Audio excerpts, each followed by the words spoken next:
السلام علیکم، میں ہوں سہیل احمد اور آج کا جو ٹاپک ہے، آج جس موضوع کے اوپر ہم ڈسکس کریں گے، بہت انفارمیٹیو لیکچر ہے آج کا، اور میں امید کرتا ہوں کہ اس کو کسی بھی عمر کا انسان جو سنتا ہے، میرے آج کے اس کلپ کا تعلق ہر زیرو انسان کے ساتھ ہے، ہر ذی شعور کے ساتھ نہیں، ہر زیرو انسان کے ساتھ ہے۔ امید ہے کہ جو زندہ ہیں جب وہ اس لیکچر کو سنیں گے، اس کلپ کو سنیں گے، تو پھر جو شعور ہے آلریڈی رب کریم نے انسان کو دیا ہوا ہے وہ اپڈیٹ ہو جائے گا۔ مجھے آج کی اس ویڈیو پہ خود بھی بہت زیادہ فخر ہے، میں نے بہت سی چیزیں اس ویڈیو سے گین کی ہیں اور میں نے کہا وہ آپ سے شیئر کر دیں۔ اچھا نا، بہت سی بیماریاں ہوتی ہیں، کچھ جسمانی ہیں، کچھ سوچ کی بیماریاں ہیں، ٹھیک ہے، اور اس طرح مزید کئی ایسی بیماریاں ہیں، کچھ اخلاقی بیماری ہے، کچھ نفسیاتی بیماری ہے، وغیرہ وغیرہ۔ تو دیکھنا یہ ہے کہ وہ کون سے لوگ ہیں جو اپنا معیار، جو رب کریم نے ان کو اپنا ایک سٹینڈرڈ دیا ہوتا ہے، اس کو وہ لوگ کس طرح کرتے ہیں۔ فرسٹ آف آل، سب سے پہلی بات ایک چیز ذہن میں رکھنی ہے آپ نے، ہمارے معاشرے میں جو سب سے بڑی چیز ہے، معاملات بڑے اچھے چلتے ہیں، بہترین معاملات ہونے کے باوجود بھی کچھ لوگوں کو رونے دھونے کی گھٹیا عادت ہوتی ہے، جو کہ بہت ہی گھٹیا عادت ہے۔ معاملات اے ٹو زی ٹھیک چل رہے ہیں، پھر بھی باوجود اس کے اتنی اچھی آمدن ہونے کے باوجود، اتنے اچھے جو سوشل ایکسپینسز ہیں، سوشل معاملات ہیں، بہترین ہونے کے باوجود ان سے جب بھی پوچھا جائے ایک ہی رسپانس آئے گا کہ مارے گے۔ دیکھیے، جس چیز کو ہم زیادہ ڈسکس کرتے ہیں وہ ہماری ذات کا حصہ بن جاتی ہے، اور وقت گزرنے کے ساتھ ساتھ ہم جس کو زیادہ ہائی لائٹ کرتے ہیں وہ ہماری پہچان بن جاتی ہے۔ اب ہوتا کہ آنے والے وقت میں کہ جب کوئی ہمارے پاس بیٹھتا ہے تو پھر کیا ہوتا ہے، وہ کہتے ہیں ہے یہ جدا محترم۔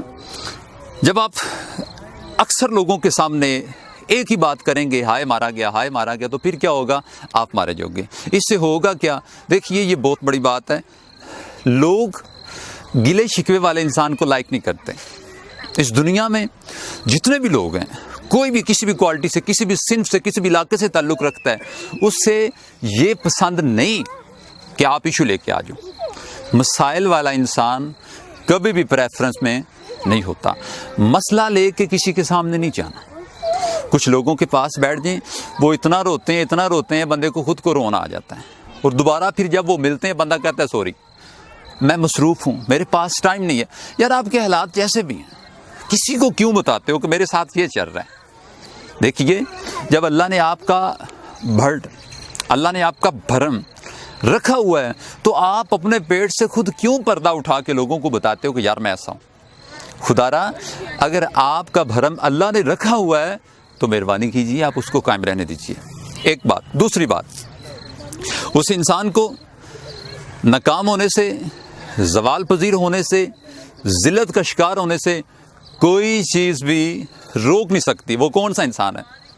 ہر وہ انسان جو اپنی آمدن سے زیادہ خرچ کر رہا ہے، جس کی جو آمدن ہے، سورس آف انکم تھوڑا ہے، اور جو انویسٹمنٹ ہے وہ زیادہ ہے، تو پھر کیا ہوگا، ذلالت مقدر ہے۔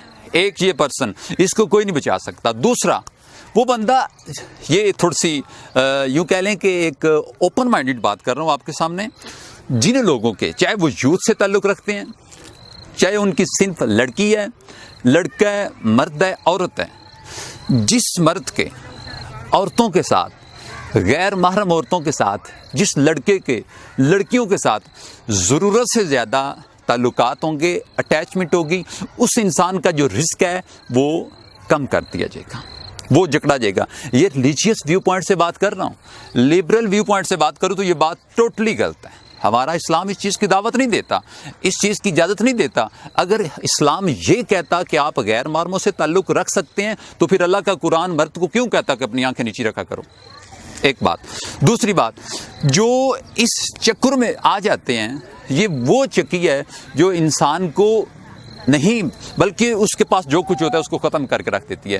انسان کی زندگی میں بے برکتی آنے کی وجہ یہ ہے کہ اس نے کام ہی بے برکتی والے شروع کیے ہوتے ہیں۔ اور تیسرا پوائنٹ، اگر یہ آپ کی ذات کا حصہ ہے، پہلا آپ کی انکم اور آپ کی انویسٹمنٹ، آپ کے اخراجات اگر آپس میں نہیں ملتے کوشش کیجیے ان کو مینج کیجیے. جتنا آپ کما رہے ہو اس سے تھوڑا سا کم آپ لگائیں, سکون رہے گا.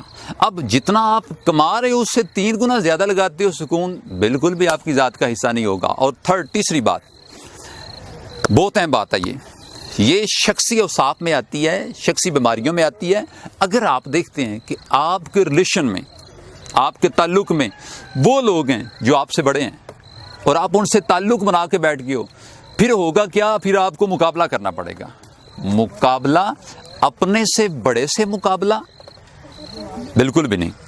بڑے اپنے سے بڑوں سے تعلق رکھ کے پھر آپ, ایک تو آپ ہول لیول, آپ کا لو لیول ہے, مڈل سٹینڈرڈ ہو, اور آپ نے جو پنگا لے لیا ہے وہ اپنے سے بڑے سے لے لیا ہے, تو پھر کیا ہوگا, اس بندے کو بھی ذلیل ہونے سے کوئی بندہ نہیں بچا سکتا. یہ شخصی بیماری ہے. کچھ لوگوں کو بڑی عادت ہوتی ہے کہ بڑوں کے ساتھ تعلق بنا کے بیٹھ جاتے ہیں اور وہ خود بیچارے کچھ نہیں ہوتے, بالکل بھی نہیں. آپ اپنی اوقات کو مد نظر رکھیے, آپ اس بندے کے ساتھ لین دین رکھیے جو آپ کے لیول کا ہے. اگر آپ اپنے لیول سے ہٹ کے نکلیں گے تو پھر بھی آپ آوازار ہوں گے. یہ بھی ایک شخصی بیماری ہے. اور ایک اور بات, کچھ لوگوں کو عادت ہوتی ہے, ان کو کسی سے کوئی شکوہ ہوتا ہے, کوئی بات کرنی ہوتی ہے, کوئی ایسی بات کرنی ہوتی ہے جو حقیقت پہ مبنا ہوتی ہے. اب وہ بات کیا کرتے ہیں, اس بات کو کس سے ڈسکس کرتے ہیں, غیر متعلقہ سے. اب ایک بندہ ایسا ہے, اس کو ایشو ہے واپٹا کے آفس سے, اور وہ اپلیکیشن لے کے جا رہا ہے سوئی گیس کے محکمے سے. اب اس کو ایشو ہے کسی ٹیچر کے ساتھ, اور وہ اپنا اس ایشو کو سالو کروانے کے لیے جا رہا ہے تھانے کے اندر. اور محترم, جس کا مسئلہ ہے اس سے ہی ڈسکس کرو نا, جس کا مسئلہ ہے اس کا حل بھی اسی کے پاس ہے. کیا ضرورت ہے ادھر ادھر باتیں کرنے کی, کیا ضرورت ہے؟ میری بات ہے تو مجھ سے شیئر کرو, میں حل کروں گا. اب پورے محلے میں ڈنڈورا پیٹ رہے ہو. بٹ وائی, کچھ لوگوں کو عادت ہوتی ہے کہ وہ مسئلہ کسی کے ساتھ ہوتا ہے اور اس مسئلے کو پورے محلے کے ساتھ شیئر کرتے ہیں. یہ چاند ایک ایسی باتیں تھیں جو میں نے آپ سے شیئر کرنی ہے. اب اس لیکچر کا ابھی صرف میں نے ایک پوائنٹ آپ کے سامنے ڈسکس کیا ہے. ابھی اس کا ایک لمبا چوڑا تھیم میرے پاس موجود ہے, پھر انشاءاللہ بات ہوگی. بہت شکریہ.